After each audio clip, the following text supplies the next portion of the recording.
Mula kay Melvs Castle mga kapatid, alamin natin 'to at, talagang, medyo hindi na maganda ang mga nangyayari ngayon 'no. Dahil ang ating Commander-in-Chief o ang ating Pangulo ng Pilipinas ay pinaghahanda na ang ating mga kasundaluhan sa kung ano man ang posibleng mangyari sa hinaharap na hindi natin alam mga tol kung kailan puputok 'yan. Pero sabi nga rito sa title, Commander-in-Chief pinagbantaan lahat maghanda sa giyera.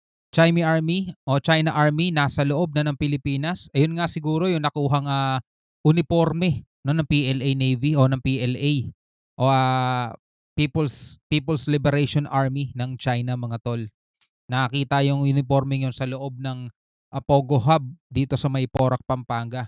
Well anyway, bago natin to simulan, huwag mong kalimutan mag-subscribe. Click mo na rin ang notification bell para ma-notify ka whenever na may mga bago tayong reaction video tulad nito. Huwag na natin patagalin pa. Panoorin na natin to mga tol. Kakapasok lang na balita sa hindi man lamang dahilan muling nagbabala si Pangulong Bongbong Marcos. Hinikayat ang Armed Forces of the PH o Pilipinas must be prepared o dapat maging handa o humanda amid more pronounced external threats. Diba? Kasi itong China mga tol, marami na silang pagbabantang ginagawa, marami na silang babala. Na sinabi pa nga nila nung sinabi nung defense chief nila doon sa China, yung nagtitimpi lang daw sila at malapit na maubos ang pasensya nila mga tol. Grabe, di ba? Ibang klase itong mga to. Philippines na maging handa sa bawat oras sa posibilidad ng pagsiklab ng gulo. Ang nakakapagtaka lang dito, mukhang may hindi sinasabi sa publiko ang gobyerno na ikakatakot ng mga Pilipino. Tinukoy rin ni Pangulong Interaction. Is the Philippines prepared? O handa ba ang Pilipinas? President Bongbong Marcos said the country should be prepared for any eventuality as its proximity to Taiwan puts it in China's area of interest.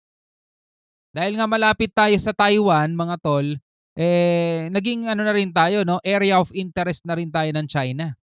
'Di ba? Tapos nakita nila may mga EDCA sites pa rito na pinaniniwalaan ng iba posible nila maging target, 'di ba? Para nga hindi maka-response agad ang Amerika doon sa kung sakasakaling lusubin nila yung Taiwan mga tol. The external threat now has become more pronounced, has become more worrisome, Marcos said in a statement issued by the Presidential Palace on Tuesday. Marcos ang Taiwan na pag sinakop to ng China, madadamay ang Northern Luzon. Napakalapit pa ng di ba? Batanes. Napakalapit nun. Northern Luzon. Kaya nga gusto ni Digong humiwalay na yung Mindanao no? Bahala na yung Luzon at saka Visayas. Pero more likely Luzon, mga tol. External security environment is becoming more complex. It is becoming more unpredictable. That is why the Army must always be fully prepared and capable for any contingencies, especially considering you are the country's last line of defense. Our armed forces must be capable of securing and defending the archipelago from emerging threats. Paanong hindi maaalerto si PBBM sa pang-anim na araw na raid sa Porac, Pampanga? Ilang uniforme ng People's Liberation Army China ang nakita sa Pogo Hub. Yun nga, tulad nung sinabi ko nung nakaraang reaction natin mga tol. Kapag halimbawa, hindi natin namamalayan, ito lang mga tol, hindi natin namamalayan, nakaposisyon na pala sila sa loob. Sa loob mismo. Na anytime halimbawa, pumutok, wag naman sana, magkaroon talaga ng gera. West Philippine Sea, habang ang mga sundalo nakatutok sa West Philippine Sea, hindi nila alam, nasa loob na pala yung kalaban. Diba? Yun ang mahirap doon mga tol. Kasi syempre, eto mga to, hubarin lang nila yung uniforme nila, ordinaryong tao na rin din sila Pero hindi natin alam yung loob mismo, yung laman ng isip. Yun ang mahirap doon mga tol. Kaya nga kailangan ngayon mas lalo maging vigilant ngayon yung ating gobyerno. Lagi mapaghinala na mismo. Basta iba hugis ng mata nito.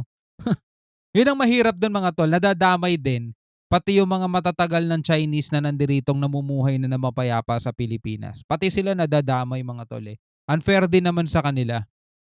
'Di ba? Pati Air Force uniform nakita rin. Ang nakakatakot dito, authentic at totoong uniform ito ng Chinese Army. Pero patuloy pa rin niyang biniberipika kung totoo ba talaga ang mga uniform na ito. Dahil pag totoo, maaaring nasa Pilipinas na ang ilang sundalo ng China.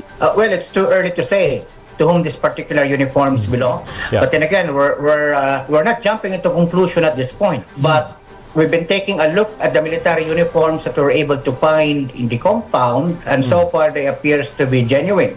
Okay. But then again, I would ask our military counterparts to be able to talk to their counterparts as well as to the authenticity of these documents. As of this time, we remain neutral as to the source. Mayor ng Porac, Pampanga nagsalita na rin. Wala raw siyang kinalaman sa illegal na pasugalan sa kanyang bayan. I condemn these heinous activities.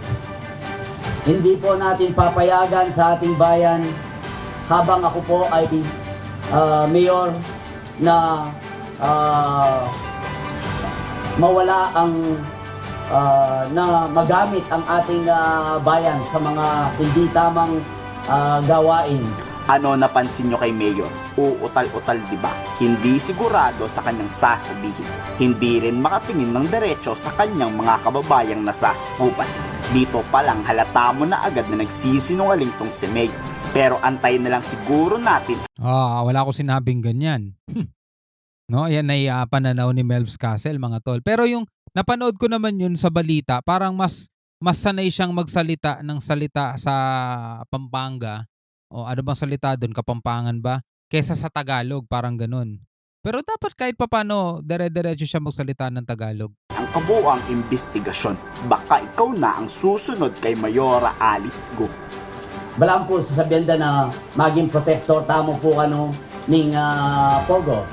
Baka nano tamo pong maging protector nung itang simple violation na pwede tanang palampasan pero tayo papelampas. Alam nyo bakit sangkot si Mayor sa raid ng Pogo?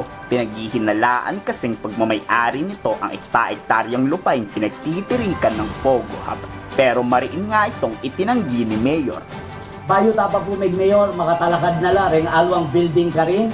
At eya po kaya katamo, alatamo pong, tamo po magmamayari, ketang gabon ka rin. For So tulad naman ni Mayor Alice Guo, kung wala namang tinatago si Mayor, di naman siya kailangan mangamba kasi iimbestigahan naman yan eh. Kapag napatunayang talagang wala siyang connection doon, edi safe, di ba? Maaalis niya lahat yung mga pagdududa ng taong bayan. At dapat alam din ni Mayor na talagang ganun eh. Hindi niya maaalis na pagdudahan siya ng taong bayan, lalong-lalo na katulad nga sa Bamban, di ba? Dahil nga na-raid yung doon, yung Pogo Hub doon, damay yung Mayor. Eh di ganun din dito sa Porac, Pampanga, damay talaga Mayor, di ba? So kung ano man yung mga bagay na sinasabi niyang malinis siya at wala siyang kinalaman doon, hayaan na lang natin yung investigasyon na gumulong, di ba? your information, po. Maki-question niya naman, deta ka nung building ka rin, etala ba ikit mi talakad, makanita, for your, atin mo naman pong fake news, as ko per se, is a legitimate business, po. At nung legitimate business siya, yapin po kaya kaming inapruban. Nung EMIA apruban, madimanda na kayo man, maombudsman na kayo man. Dereliction of duty, abuse of authority, o biyayalwa pang kaso na pwede na pong ikaso kayo kami. Basta Pogo, may pera dyan. May perang natatanggap ang Mayor dyan. Kayo, sa tingin nyo, nagsasabi kaya ng totoo si Mayor o No comment. nagsisinungaling? No comment muna ako dyan. Well anyway, ikaw bilang isang Pilipino, ano ang masasabi mo dito sa video na napanood natin mula kay Melvs Castle? Lagi nga natin sinasabi mga tol, dapat maging vigilant ngayon lalo na ang ating mga otoridad. Dahil tulad nga nung nakita na uniforme ng PLA sa loob ng Pogo Hub. Diba? Kung meron yan, uniforme dyan, malamang may nakapasok dito sa Pilipinas na isang sundalo ng China. Hindi natin alam kung saan dumaan mga tol. Pero meron at meron yan. Paano makakarating yung uniforme doon, di ba? Anyway, bilang isang Pilipino, ano masasabi mo? Comment ka na lang sa ibaba. Hanggang sa muli, ako nga pala si Shobal D. Peace out.